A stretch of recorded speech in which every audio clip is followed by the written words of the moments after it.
I do want to let you know that the official U.S. position on this is to help and provide any help that Israel needs. That does not necessarily mean ground troops, even though we have beefed up our presence with about 900 troops, largely in Syria, to address Iranian proxy attacks on U.S. soldiers. I want to go to General Jack Keane, what he makes of that. You know, General, our position has been, and I think this was coming from a U.S. military spokesman, quoting here, what happens in Gaza is purely an Israeli decision. What do you make of that? Well, I think that's true. I mean, obviously, Hamas conducted a savage, brutal attack on Israel. I think it has the fingerprints of Iran all over it, quite frankly. It's now reported that the Hamas, 500 of them were at the IRGC training center in Iran in September. And the hostage-taking, I think, is a reflection of the playbook from Iran, not something Hamas did in the past on any scale. The use of motorcycles, something Iran taught them how to do, as well as the motorized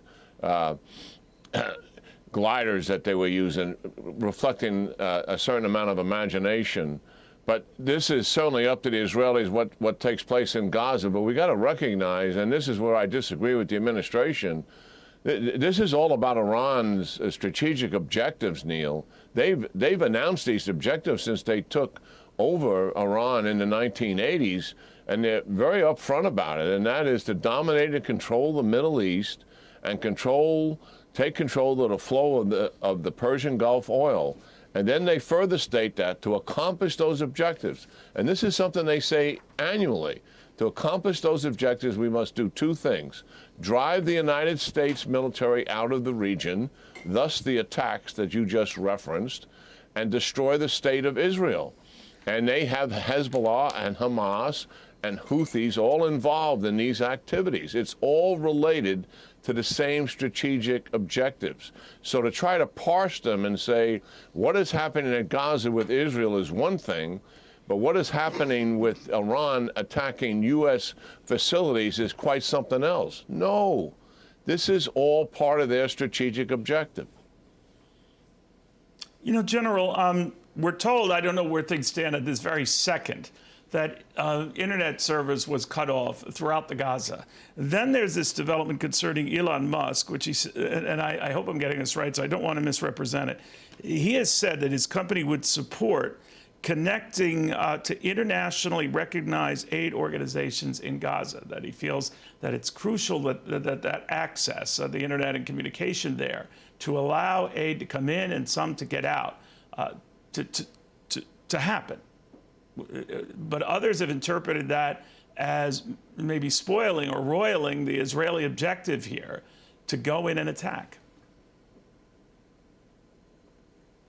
Well, I think that's a gesture that's trying to facilitate certainly getting the aid in and also helping to get people moved out of where the main effort is going to take place. And I think, frankly, you know, why hasn't these attacks occurred? Why haven't we seen the main effort? I think it's the Israelis, one, making certain that aid is getting in there, and two, I think they're very concerned about the civilian population in the area of the main effort moving to the south. I mean, it's really frustrating, the fact that Egypt hasn't opened the floodgates and let the people out of Gaza. I mean, it's outrageous behavior on the part of the Egyptians. He has two concerns. His economy's in the tank. He doesn't want to finance it. Two, he's worried about Hamas penetrating into the Sinai because he already has ISIS there. But listen, with security, modern security methods, biometrics, the rest of it, his own security people, if he needed help with that, other nations would do it, could solve that problem in those refugee camps. Secondly, the Arabs can finance it, and they should be financing it.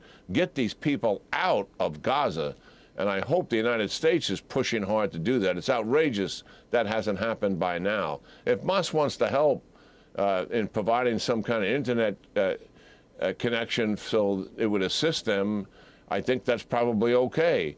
The Israelis know what they're doing when they conduct their main effort. They're conducting a lot of shaping operations now, setting the conditions for it. That's what you've been seeing here, all against actionable intelligence. In other words, they have a specific target. They're going after it with a bomb, or they're going after it with a raid of ground forces. But anything that I think that will help the people get out of the way of this ground force and air bombing that's taken place is certainly something everyone is interested in. There are reports that Hamas is not making it easy for them to get out of harm's way. That's a separate story. But speaking of Hamas, we've been seeing these protests going on as we speak, General, in Istanbul and in London, in New York City last night at Grand Central Station in support of Palestinians, some bold enough to say these are Hamas rallies in support of Hamas. That's happening everywhere. Turkey, it doesn't shock me, but tens of thousands who gather there. What do you make of it? Yeah, well, I mean, I understand the emotions involved here, certainly, and the suffering of the Palestinians that have taken place for a number of years. But there's a lot of ignorance here in terms of why that is.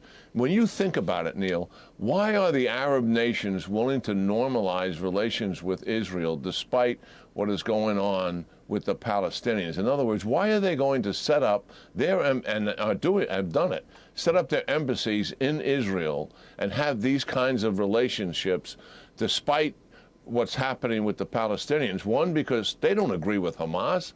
Hamas will not recognize Israel and wants to destroy it. There's not an Arab nation there that agrees with that. They want to have normal relations with Israel. Two, the nations that are already normalized, no major concessions were made on the part of the Palestinians. Why is that?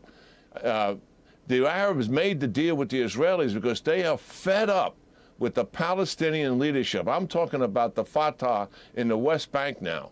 Year after year after year, they have rejected one concession after another that the Israelis made. But yet they take the hundreds of millions of dollars of donor money, pocket a lot of that for themselves, do not improve the plight of those citizens in any consequential manner whatsoever. And the Arabs are fed up with it. They're not going to say that publicly, but that's what they say privately. And that's why they're willing to make a deal with Israel despite the Palestinian issue, because the number one issue for them is what? It's Iran. It's not the Palestinians, which used to be an issue 20 years ago. It's Iran. They are fed up with this kind of fraudulent leadership that the Palestinians have, and they just want the people to get new leadership so they can make better deals with the movement that exists in the West Bank. Gaza is hopeless. None of the Arab nations agree that Hamas's purpose is to destroy the state of Israel. They want relationships with the state of Israel. Yeah, to your point, I think we talked about this earlier, that their contempt for Iran oftentimes exceeds that of Israel for Iran. So we'll watch it closely. General, always good having you on. Thank you, and for your service for this country. Hey everyone, I'm Emily Campagno. Catch me and my co-hosts Harris Faulkner and Kaylee McEnany on Outnumbered every weekday at 12 p.m. Eastern, or set your DVR. Also, don't forget to subscribe to the Fox News YouTube page for daily highlights.